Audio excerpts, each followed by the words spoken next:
Hey everyone, welcome back to the channel. Today I want to take a closer look at a vignette that I'm working on for the 2022 Halloween season, featuring Department 56 Pennywise and his SS Georgie figurine set. Last year you saw me build the Pennywise vignette with the old sewer system, the rundown brick wall, the sewer coming out into the creek. We had Pennywise standing up into the bushes, looking out over the creek with Georgie kind of bent over the creek there playing with his boat in the water. Turned out a lot better than I thought. It was my first resin pour. Incredibly pleased with the way it turned out. I think it was incredibly scary, looking back on it, and it will be a prominent display for many years to come. So this year, I wanted to expound upon that because I was torn last year between building a sewer scene or a street scene. And so this year I wanted to give the street scene a shot, but I wanted to do something more than just a street. I wanted to be able to incorporate his SS Georgie. This is the accompanying piece with the Pennywise figurine. Kind of a cool little piece, but it's kind of hard to do anything with, right? And so I wanted to incorporate this into a street, but what do you do at that point?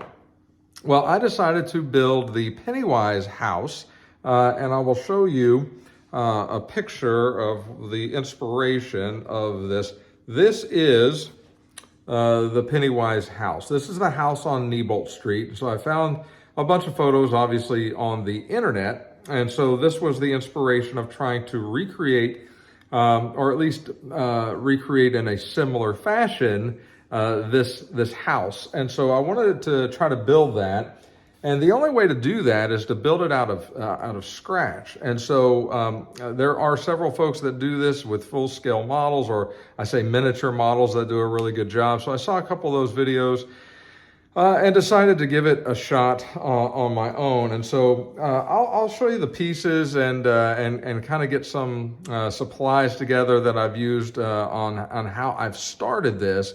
This tutorial is part one. This will be broken down into many parts as I continue the process of doing this. It is very time consuming. It is very intricate. And so I'm really taking my time. I'm in no rush. I've got plenty of time. So I'll get a video out when I can on part two. But in the meantime, let's take a look at where we're at now. So let me reposition the camera and show you a couple of things of what it looks like a little closer up. And then we'll break each piece down one by one. All right, guys, this is where I'm at so far. Don't laugh too hard. This has been a challenge. It's maybe a project that I'll regret doing later, but I do anticipate it'll turn out better once there's a lot of paint on it.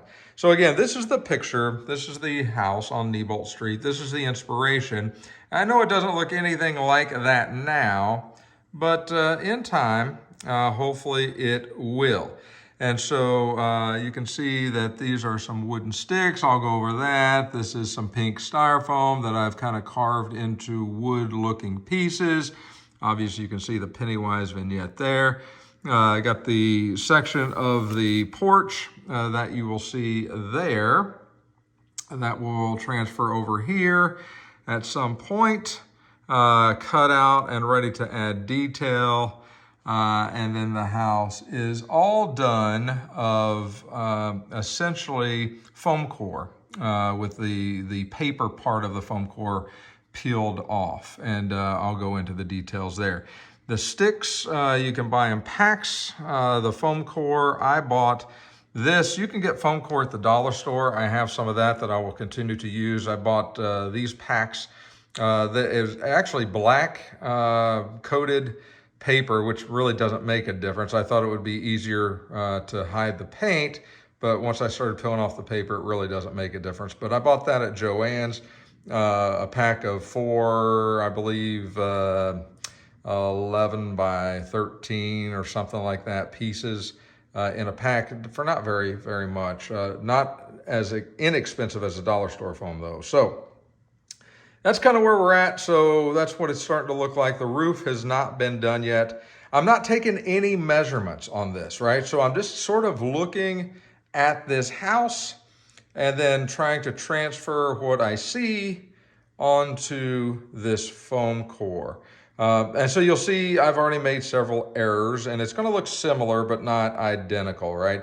The two windows up top are much farther apart than the two windows there, and small little details like that. But I think once it's finished and it's painted, and then there'll be a yard in this area, there'll be a street running towards the front of this with the sewer kind of set down into the foam a little bit. You'll see how I do that. And then the street will be really wet, like it's been raining, just like the movie. And then I plan on putting sort of a chain link fence out front. So it'll be a whole diorama. I'm not sure of the scale to size, but really when I say I took no measurements, I mean, really all I did was put Pennywise on the front porch and say, okay, does that look about like he could fit through that door? And does that look about the right size for windows? I think the house may be a little bit too tall, although once the porch gets on, it's going to look a little bit smaller in size, I believe. So, hey, that's where we are right now. And let's break down each piece, and I'll show you that separately. Okay, let's break down the pieces here for the siding. Just to get that out of the way first, I'm using these. They're called Park Lane Craft Sticks. You can get these in a variety of flavors. I just happened to see these at Joann's while I was there, and I picked up a few packs of these. I don't see a price on them, but they were probably on sale. I try to get everything as least expensive as I can. So these are 75 sticks per pack. I've got 3 or 4 of those packs that I can use to cut and put on the outside of the house. In order to cut it, I'm using sort of a box knife to kind of put on my cutting mat and score that and cut that like that. You can use side cuts. You can use industrial type scissors. You can use a Dremel tool. There's 100 ways you can use to cut the wood, but that is the most time-consuming part that I found, is cutting everything. It's a lot more work than I thought it was going to be. So hey, with that, here is the first part of the house. Now this is foam core. Okay, so the foam core with the backing, the paper taken off of it, and so it's when I say I didn't measure anything, there's nothing scaled to the house. So I did measure it. I said, hey, this needs to be about, I don't know, I think it's 13 inches long or something like that. And so I measured each side. I think it's 9 inches tall, 8 or 9 inches tall. And so I measured all those to make sure I could cut a square. And then I just traced that out with a T-square in my garage, and then used a box knife to cut it out. And once I got the front and the back sides cut out, then it only needs to be a facade. It doesn't need to be a full-size house. All you're really going to see is the front, but it has to sit up some way. So I decided the facade should be about 2 inches wide. So cut another 2-inch square, or in this case, sort of a long rectangle to use as the sides, and then hot glued all of this together. So I hot glued everything together, and that made one big box. Now, I will tell you, before I glued this together, the front side with the windows, I did cut those out first. So I sort of measured where I thought they ought to go, and measured where the front of the house needed to stick out. You can see it sticks out a little bit farther. And so I measured that, and I know I'm all over the place. Just do your best to keep up.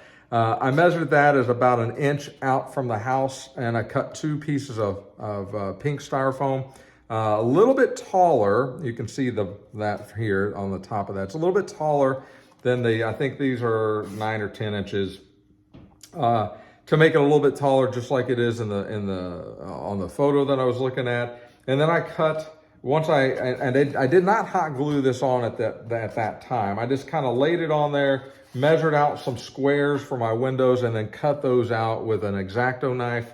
They're not great, but once there's some paint on them, they'll be a lot nicer looking.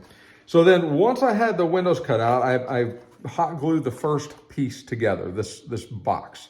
Okay, and then let that dry. And then trying to put pieces on it, I found out I needed to reinforce it. So what I did was I took some more pink foam, cut 2 inches by about it's a 1/4 of an inch, maybe a 1/2 an inch here on my Proxon. Turned that on, heated it up, and just sliced some real thin, 1/2 inch or 1/4 inch pieces of 2 inch pink styrofoam. Hot glued that and then slapped it onto the sides and then the center. This is very pliable. You can move this around and bend it quite easily to get that in there with the hot glue. And then stuck that on, and that gives it much more strength for standing or for gluing things on it or what have you. And so then did the same thing here, cut out this foam core piece here on the front of the house, laid it flat, cut out some windows to the best of my ability. They're too wide, I know that, but it's gonna be, it'll blend. And then cut out some door for the porch and a couple of side windows, just like the movie and on the picture that I was looking at. And then I started to put the sticks on, measure those, cut those. That is very time consuming. And then hot glued, just as a little bit of hot glue, and stuck those down there. Okay, same here. And then once that was done, I cut on the Proxon again. It's the only way I can cut foam like this is with a Proxon. But I cut some very thin strips of foam and was able to cut those to size and hot glue those onto the front of this wood, and then took a pencil and did the lines in them to look more like a wood type texture. And you can see sort of what that looks like close up. Okay, so that's where we are now. I'm still in the process of chopping sticks and cutting sticks to go over the front of the house and then this side of the house. I'm not doing anything with the back other than painting it black. Once this is done, this whole thing will get a coat of black acrylic paint, and then we'll be ready to start dry brushing the gray and the white and make it as run down looking as the photo. The next piece is the octagon. And the octagon was a little bit of a challenge. It's not perfect, but it is pretty close to being octagon shaped. And the way I did that, I struggled at first figuring out how am I gonna do that, but then I Google search quickly turned up octagon templates. I picked a size that I thought would work. I printed it out. I cut that out with some scissors. I slapped that onto the foam, and I cut it around with an X-Acto knife, and voila, I got a pretty good octagon shape. Then I cut 2-inch pieces of foam, 8 of them. Turns out I didn't need 8. 8 of them to kind of go along the sides, and then I hot glued them all together. It looks like a mess. You can kind of see the way that looks. Even on the outside, it looks like a mess. All that's going to be covered up and hidden, so you'll never know. These 2 panels here, I did obviously cut windows in to sort of match the windows on the house before I glued those together. And now I'm cutting 1.5 inches or so, 1 3/4 pieces of wood and hot gluing those on. I'm still in the process of hot gluing them on. You can see it looks like a total disaster, but Pennywise's house is not known for being winning any HOA of the month competition. So it's gonna be pretty nasty and gnarly when it's done anyway, so I don't think it really matters. And so this is gonna be the octagon that's going to kind of the cylinder on the side of the house with the roof. Now the roofing, you're gonna have to keep watching the videos to determine how I do that, because I'll be honest with you, I have no idea, none. I mean, I'm just gonna kind of wing it and see what works and try to make it look as close to that picture as I possibly can. But that is the octagon that's gonna go on the side of the house. And then for the foam pieces, these are just pink 1-inch styrofoam XPS foam that I got from Lowe's or Home Depot. And they're just cut out to the size that I think I need. This is not the right size. This is gonna have to be adjusted once everything is on there. But then I wanted a front porch on it as well. And this thing sticks out a little bit like this. So I'm dropping stuff, I apologize. I had to grab another piece and do some cutting on the Proxon to sort of get the front porch the way it's going to sit on there. And that's not perfectly straight or level, but you sort of get the idea of how that will sit on the foundation. And then the foundation will all be carved like stacked stone or old rock, flagstone type looking, like it was in the picture and in the movie. So that's where I'm at for part one. I hope this is beneficial to you. I'm excited to see how this thing turns out. Once I started cutting foam and started cutting the sticks, I kind of took a step back and said, yeah, do I really want to do this? Is this really is this all of this worth it for this piece and this piece? And the answer to that is really, it's up to you, right? It's what you want to do with it. Pennywise, Stephen King's It, is my favorite of all time Halloween scary movies. It's a great book. It's too long. I still haven't finished the complete novel, but it is one of my all-time favorites. So doing the sewer scene last year and then trying to do the house on Neibolt Street this year is just a personal preference that I want to do to kind of accent these little pieces from Department 56. And if it turns out great, that's awesome. And if it turns out mediocre, that's fine too. I think I will try to light it up. I'll try to put some lights in it. I've cut some small little pieces of newspaper out to cover the windows, just like in the movie. So all those details will be done as we move further and further into each part of this video tutorial series on the house on Neibolt Street. So hopefully you've liked it, and hopefully you're enjoying following along with it and seeing me struggle and how I'm going to figure this stuff out. And that's part of the fun of it. So, hey, if you like the video, click the like button. And if you haven't subscribed to the channel, please consider doing so. It helps to keep me motivated to churn out more and more videos, to keep you up to speed on what's going on for the Halloween season and the fall season coming up. I am pretty excited. I'm going to Millie's Hallmark tomorrow to teach another class. That'll be done. So if you're local to the Phoenix area, look up Millie's Hallmark. It's where I buy all my Department 56 pieces from. Amazing store, amazing people, and they do a fabulous job at getting things in really, really quickly. So I'll be doing a class out there tomorrow. I'm going to be teaching on some water techniques with both resin and some toilet paper and the toilet paper and water. Glue water mixture. And so if you're in the local area, head out to Millie's Hallmark tomorrow. 10:30, the class starts, goes till about 12. Yeah, we'll see you there. Otherwise, keep watching the videos. If you have questions or comments, I'll leave those and I'll get to those as soon as I can. With that, I hope you enjoy your weekend and I hope you have a very, very blessed day. Take care.